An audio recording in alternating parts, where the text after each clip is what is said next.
চাই না কোনো তৃণমূলকে ভোট দিয়ে কোনো চোর চেচারা শেখ শাহজাহান উত্তম সর্দার শিবু আজরাদের মতো মানুষকে ফিরিয়ে নিয়ে আসতে চাই না। যারা আমাদের মানুষের ভেতরে দ্বন্দ্ব বাঁধিয়ে দেয়, হিন্দু মুসলিম সম্প্রদায়ের ভেতরে দ্বন্দ্ব বাঁধিয়ে দেয়, এরকম মানুষ আমরা আর পশ্চিমবাংলার বুকে চাই না। যারা মা বোনেদের সম্মান নিয়ে ছিনিমিনি গেলে তাদেরকে আর আমরা পশ্চিমবাংলার বুকে চাই না। দেখুন, তৃণমূলকে ভোট দেওয়া মানেই গুন্ডা বাহিনীদের প্রশ্রয় দেওয়া, আর ওদেরকে প্রশ্রয় দেওয়া মানে ঘরের মান সম্মান আমরা রাস্তায় নিলাম করে দেওয়া। আমরা কি তৃণমূলকে ভোট দিয়ে কি গুন্ডা বাহিনীতে আমাদেরকে পশ্চিমবাংলায় জায়গা দেবো? বলুন দাদারা, চুপ করে আছেন কেন? আমরা কি তৃণমূলকে ভোট দিয়ে পশ্চিমবাংলার বুকে দুর্নীতিগ্রস্ত মানুষদের প্রশ্রয় দেবো? যারা আমাদের হিন্দু মুসলিম সম্প্রদায় মা বোনদের ভিতরে বাবা ভাইদের ভিতরে যারা দ্বন্দ্ব বাড়িয়ে দিচ্ছে তাদেরকে প্রশ্রয় দেবো? দেখুন, আপনাদের হয়তো খারাপ লাগছে, যেমন শেখ শাহজাহান উনিও মুসলিম সম্প্রদায়ের, তখন আমাদের হিন্দু সম্প্রদায়েরও মানুষ আছেন এরকম দুর্নীতিগ্রস্ত। আমি সবাই উপলক্ষেই বলবো এই কথাগুলো।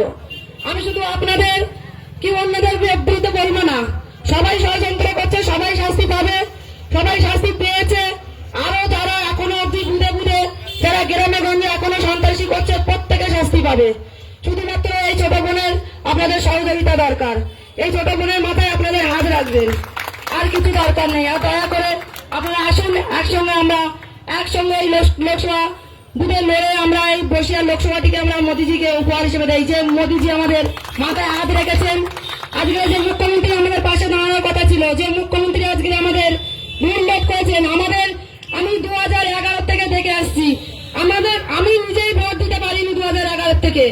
সেই তৃণমূল কংগ্রেসের বিরুদ্ধে আমি বলছি যে আজকে সেই পার্টিকে আমরা ধিক্কার জানাই।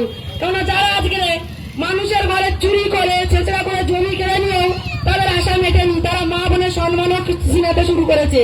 আর এমন করে যে মা বোনেদের আইনের কাছে, রাজ্যের পুলিশের কাছে গিয়েও তাদের সুরা মিলেনি।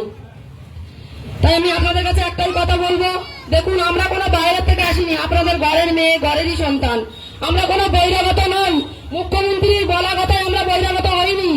উনি বহিরাগত করার জন্য মানুষের গ্রামে গ্রামে গিয়ে আধার কার্ড আই কার্ড তুলে নিয়েছিলেন।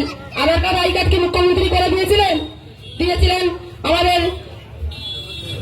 মাননীয় কেন্দ্র সরকার দিয়ে। তো আজকে সেই মুখ্যমন্ত্রী যে চোরের রানী, সম্মান হানি করা রানী, তাকে আমরা ধিক্কার জানাই। তাকে আর এই পশ্চিমবাংলার বুকে আমরা আশ্রয় দেব না। দেব কি? আর মা বোনদের সম্মান আমাদের রাস্তাঘাটে নিলাম হবে? আমি আপনাদের কাছে বেশি কিছু বলে সময় নষ্ট করবো না। আপনাদের অসংখ্য ধন্যবাদ। ভারত মাতা কি